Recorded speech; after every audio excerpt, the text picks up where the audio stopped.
Hello and welcome back. Today's discussion is going to be a little bit different. We finished 1st Nephi. Before moving on to 2nd Nephi, which will have the answer to the last episode's trivia question, I wanted to briefly discuss a non-gospel topic. We'll be talking about Lehi's journey from Jerusalem to the land of Bountiful, but our focus today will be on geography. I think you'll be surprised by how well supported their journey is by actual evidence. In fact, it seems likely that we know the site where Nephi built his boat. There are a few articles that I'll be citing in this video, and I'll include links to them in the show notes. If you're listening to this on podcast, you may want to watch the YouTube video as well, because there's some maps and other images that will help things make more sense. For a long time, for more than 100 years, no one really took a geographical look at Lehi's journey and where it took place. Hugh Nibley was the first. He wrote Lehi in the Desert and a few other articles in the early 1950s. It wasn't until the 1970s that the Ensign magazine sent a team to visit the area in the Middle East where Lehi's journey took place. But political unrest in the southern part of the Arabian Peninsula limited where they could travel. So it wasn't until the late 1980s that they discovered an area that met the requirements for being the land of Bountiful where Nephi built his boat. Stay tuned, we'll get there. Lehi's journey begins with his family traveling out of Jerusalem and going south in the wilderness. Here's what it says in 1 Nephi chapter 2, verse 4. And it came to pass that he departed into the wilderness, and he left his house and the land of his inheritance, and his gold and his silver and his precious things, and took nothing with him, save it were his family and provisions and tents, and departed into the wilderness. And he came down by the borders near the shore of the Red Sea. And he traveled in the wilderness, in the borders which are nearer the Red Sea. And he did travel in the wilderness with his family, which consisted of my mother, Sariah, and my elder brothers, who were Laman, Lemuel, and Sam. And it came to pass that when he had traveled 3 days in the wilderness, he pitched his tent in a valley by the side of a river of water. Lehi and his family set up camp in this valley until they got the plates and were joined by Ishmael's family. Then Lehi found the Liahona outside his tent, and their real journey began. Jumping ahead to 1 Nephi chapter 16, verse 12. And it came to pass that we did take our tents and depart into the wilderness across the river Laman. And it came to pass that we traveled for the space of 4 days, nearly a south-southeast direction. And we did pitch our tents again, and we did call the name of the place Shazer. I'll now quote directly from one of my sources. The article is called Lehi's Trail. Regarding the place named Shazer, Hugh Nibley wrote, "The name is intriguing. The combination Shazer is quite common in Palestinian place names. It's a collective, meaning trees, and many Arabs, especially in Egypt, pronounce it Shazer. Nigel Groom uses a number of variations of the same place name, Shazer being one of them, identical to Nibley's Shazer. Groom's definition of Shazer is a valley or area abounding with trees and shrubs. So Shazer might have meant forest or woodlands or something similar. So the people following Lehi's journey looked for a place about 4 days' travel from the valley of Lemuel. They were looking for a fertile valley with trees and such, and they found such a valley with date palms and other things like that growing in it. Now, you might think that there were trees growing everywhere, but in the Middle East that's simply not the case. Also, being able to find a place with trees roughly 4 days' travel is hardly proof that the story is authentic, but let's keep going. So going back to Nephi's account, verse 14, and it came to pass that we did take our bows and arrows and go forth into the wilderness to slay food for our families. And after we had slain food for our families, we did return again to our families in the wilderness, to the place of Shazer. And we did go forth again in the wilderness, following the same direction, keeping in the most fertile parts of the wilderness, which were near the borders of the Red Sea. Now, I won't be able to cover everything in the article, but as the authors traveled through this area, they learned from a local policeman that an area near the spot that the authors had identified as potentially Shazer had some of the best hunting in the region. And this is where, as we just read, Nephi and the others took bows and went hunting for food. Going back and continuing, verse 14. And we did go forth again in the wilderness, following the same direction, keeping in the most fertile parts of the wilderness, which were in the borders near the Red Sea. And it came to pass that we did travel for the space of many days, slaying food by the way, with our bows and our arrows, and our stones and our slings. And we did follow the directions of the ball, which led us in the more fertile parts of the wilderness. We, or I, sometimes have a mental picture of Lehi and his group wandering through an utterly barren wilderness. But this part of the world was populated, especially, to use Nephi's phrase, in the more fertile areas, especially those traveling south-southeast from Jerusalem. It's absolutely crucial to find water while crossing the desert. So Lehi's group, like all other travelers in this region, would have needed to stop at oases. However, there are only a fixed number of oases, and people generally lived in them, and they required travelers to pay if they wanted to stay. The Lehi's Trail article shows a map of the more fertile parts of the Arabian Peninsula. There's a mountain range that runs parallel to the Red Sea, 20 or 30 miles inland, and there are fertile oases sprinkled on both sides of the mountain. But there are more of them on the east side than on the west side. An ancient trading route known as the Frankincense Trail ran through these fertile areas. Here's a quote from the article. In his book, Tarib, the Islamic geographer Al-Azhar explains that the Arabs who lived in the villages along the Frankincense Trail were called the Muhajirun, meaning the fertile pieces of land.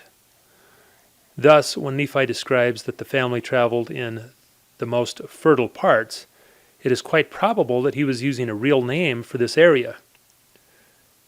But eventually, as you work your way out, the fertile areas run out.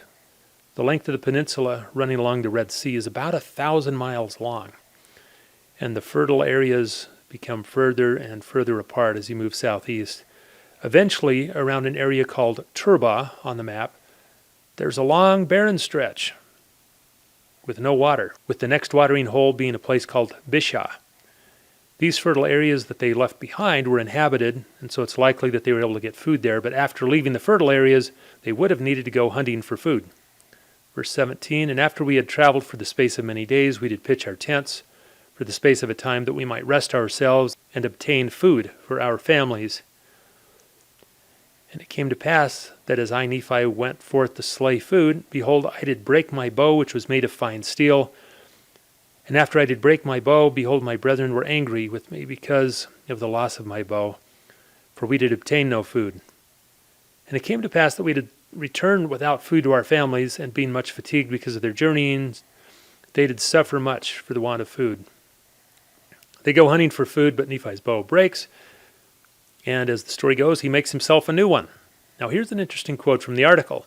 We found that the traditional wood that Arabs used to make their bows, wood from the atim tree or wild olive, grows in a very limited range high in the mountains, just west of the trail near the halt of Bisha, which is where we're saying that the fertile land ran out. So Nephi made himself a bow and arrow and was able to provide food for the group. He hunted with his bow and his sling. You'd have a hard time killing a large mammal with a sling from any sort of a distance. So it's likely that the sling was mostly used for killing small animals like hedgehogs, rabbits, birds, foxes, or if you were really lucky, an Arabian gazelle. It's unlikely that he walked into camp carrying a 200-pound mule deer.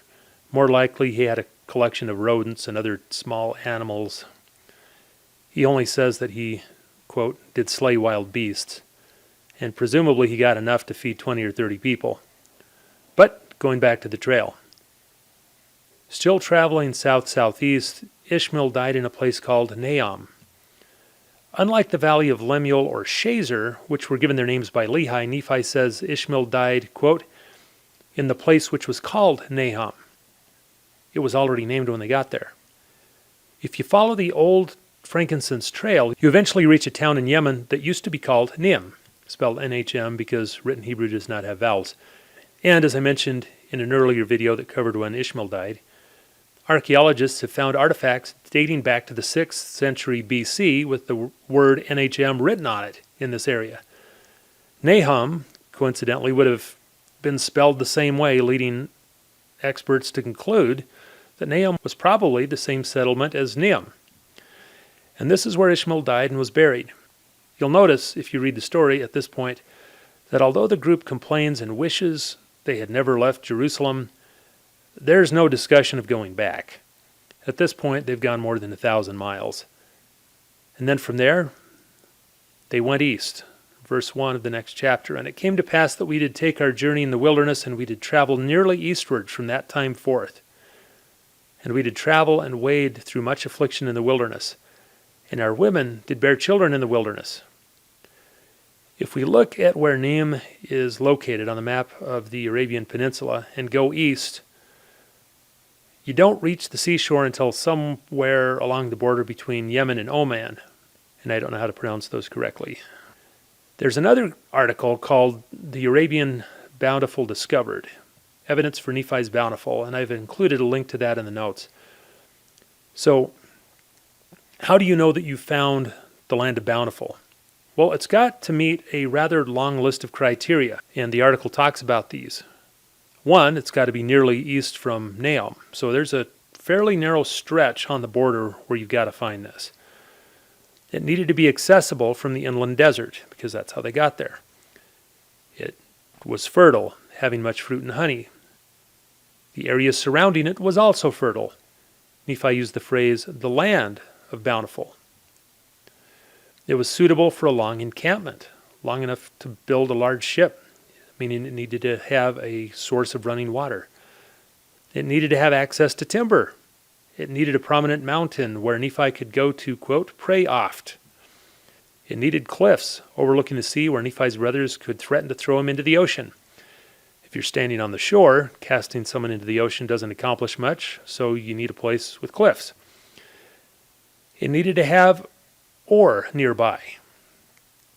And also, it needed to not be inhabited. Now, the two articles disagree on that point. One article said they would have needed to find a settlement so that they could buy timber, and also so that someone could teach them how to sail their ship. The other article assumes that they were self-sufficient and so the place would be unoccupied. But even if we set that one criteria aside, that's a long list of things to meet, especially if you're hoping to find it on the seashore following a line nearly east from Nahum. Oh, and also, you need a harbor so you can launch a ship. Well, in the 1980s, when things settled politically and they were able to look, they found a place meeting all the criteria. It was a fertile area. It had fruit and honey. It had a harbor with nearby mountains and cliffs, with iron ore deposits just a few miles away. And it was almost directly east of Nahum. The name of the place that they found is called Khor Kharfat, Khor space, Kharfot. So why haven't people been excavating there? Well, getting permission to excavate there has apparently been a bit of a trick. I've attached an article talking about that. It involves Sultan's Dying, the site being declared an archaeological reserve, COVID interrupting things, and so on. But if you'd like to read more about it, it's in the show notes. So, if it took until the 1970s and 1980s to learn about Arabian geography and culture to validate Lehi's story, it would have been awfully tough for Joseph Smith to have invented it in the 1830s. The information to write this story simply was not available to him. The consistency of Lehi's story with what we've since learned about the geography in that area, it could be seen as pretty compelling evidence that the story is authentic. So you might be wondering, why hasn't the church been promoting this? Why aren't they talking about it in general conference? Why are you hearing about it maybe now for the first time? If we've got some compelling evidence, why isn't someone making it more widely known? Well, it's a good question. But I think we can find the answer, in my opinion, in the story of Lehi's journey. Think of Laman and Lemuel. Did they have evidence that their father was inspired? Yes. They achieved the impossible by getting the brass plates from Laban. We talked in a previous episode about why that should have been impossible. Their dad found a miraculous liahona, a device that completely defied any logical explanation, laying in the sand outside of his tent, and this ball gave him messages. And not only that, they had personally seen an angel. Did that matter? No. Even if they knew that God was behind the plan, they didn't want to be part of the plan. And can you blame them? Watching your wife and kids eat rodents raw rodents to be more specific, for 8 years. As you walk through the scorching desert, it can take a toll on a person. It's easy to picture them saying, finally, this may be God's plan, but I want no part of it.